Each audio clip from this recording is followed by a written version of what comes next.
Hi DSC aspirants, హెచ్జిటిలోని Telugu method అధ్యాయం 2 text బుక్లోని important points మీకోసం.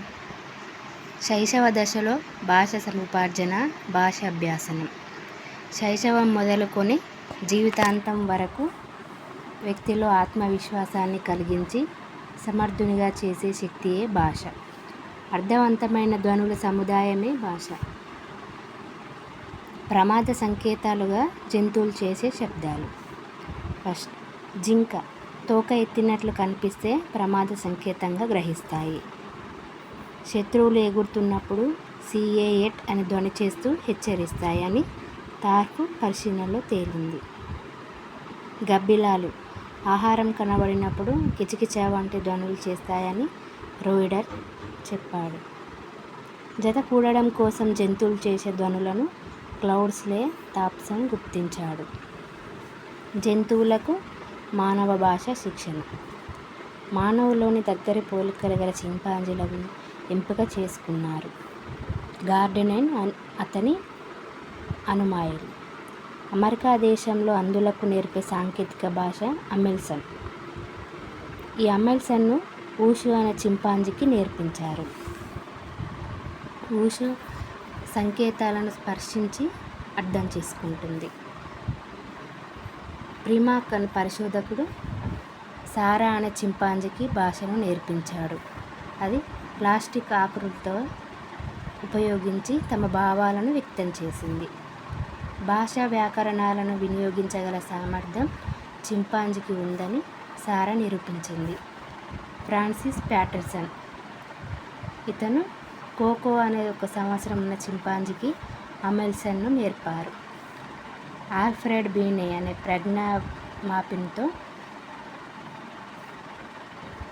బీనే అనే శాస్త్రవేత్త ప్రజ్ఞా మాపింగ్తో పరిశీలించినప్పుడు ఈ చింపాంజీలు తమ వయసు గల మానవ శిశువుల కన్నా కొంచెం తక్కువ స్థాయిలో తన ప్రజ్ఞను నిరూపిస్తాయని పరిశోధనలు నిర్ధారించారు. 8-9 నెలల్లో నుంచి శిశువులో గొంతును పెంచి శబ్దాలు చేయడం వంటి గ్రహించాడు. ఎవరు? షీర్లే.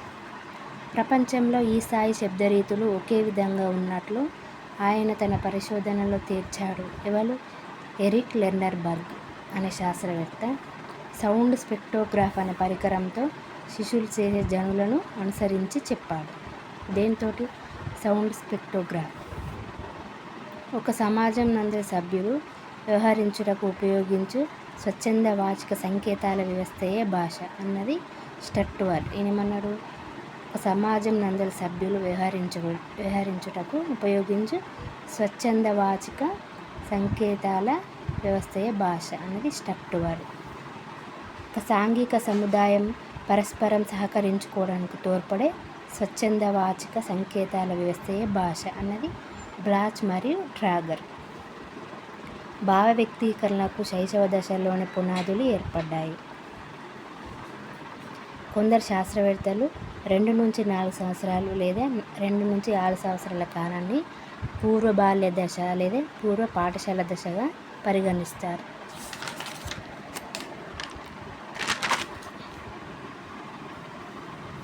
ప్రాథమిక స్థాయిలో సాధారణ గ్రహణ సామర్థ్యం కలిగిన పిల్లలు 14,000 పదాలను గుర్తించగలరని, తమ పదజాలానికి ప్రతిరోజు 9 నూతన పదాలను చేరుస్తూ పదజాలాన్ని పెంచుకుంటారని చెప్పింది జింబార్డ్. పూర్వం కంటే పాఠశాల ప్రారంభ దశలో భాషా వికాసం అధికంగా ఉన్నట్లు మనోవైజ్ఞానికులు గమనించారు అని చెప్పింది మ్యాక్ కార్త్.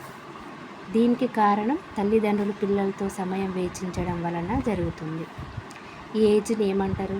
చాటర్ బాక్స్ ఏజ్ అంటారు. 2-4 సంవత్సరాలు లేదా 2-6 సంవత్సరాల ఏజ్ను చాటర్ బాక్స్ ఏజ్ అంటారు. భాషా అభ్యాసనం. జైవిక కారణాలు. First, Mendel. ఈయన ఆస్ట్రియా దేశానికి చెందినవాడు. ఈయన బఠానీ గింజ యొక్క బీజం పైన పరిశోధన చేశాడు మరియు కుందేళ్లపై కూడా. మార్గన్ ఈయన అమెరికా దేశస్థుడు, ఈగలపై చేశాడు. ఈయన జీన్స్ వలన భాషా అభ్యాసం జరుగుతుందని ఈ శాస్త్రవేత్తలు చెప్పారన్నమాట. గోడ్డార్డ్ కాలికాకన సైనికుని కుటుంబం పైన చేసిన పరిశోధనలు. కారల్ పియర్సన్ ఆలోచనలపైన, వ్యక్తీకరణలపైన జన్యు సంబంధం ఉందని తెలిపాడు. సామాజిక కారణాలు భాషా అభ్యాసం సామాజిక కారణాలు ఉంటాయని జేబీ వాట్సన్ ఆయన ఏమన్నాడు, నాకు ఒక శిశువుని ఇవ్వండి, ఆ శిశువును దొంగ కానీ లేదా గన్మాన్యం కానీ తీర్చిదిద్దుతాయని చెప్పాడు. క్యాటల్ ఒక్కొక్క ప్రదేశంలో అధిక సంఖ్యలో వైజ్ఞానికులు ఉండాలని కారణాలను అధ్యయనం చేశాడు. న్యూమన్, ప్రేమన్, హాల్జింగర్ ఈయనేమని చెప్పాడు, ఒకే గర్భంలో జన్మించిన కవలలను వేర్వేరు ప్రదేశంలో పెంచి పరిశోధన చేశాడు. ఐక్యూలో పెరుగుదలపై ఆనువంశిక ప్రభావం ఉండదు అని చెప్పాడు. వ్యక్తిగత కారణాలు. Survival of the fittest, Darwin జీవసూత్రం. వ్యక్తిగత కారణాలు కూడా ఉంటాయని డార్విన్ తెలిపారు. తల్లి గర్భంలోని ఉపసేవల వల్ల శిశువు మానసిక నాడీ సంబంధ రుగ్మతలకు గురి అవుతారని సోన్టాగ్ అనే శాస్త్రవేత్త చెప్పాడు.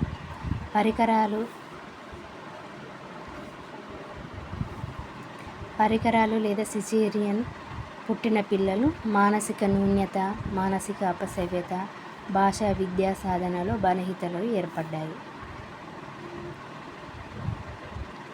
తల్లి ప్రేమ ఆప్యాయతల వల్ల శిశువులో నాడీ సంబంధ వికాసం కలుగుతుందని మార్కస్ అభిప్రాయపడ్డాడు.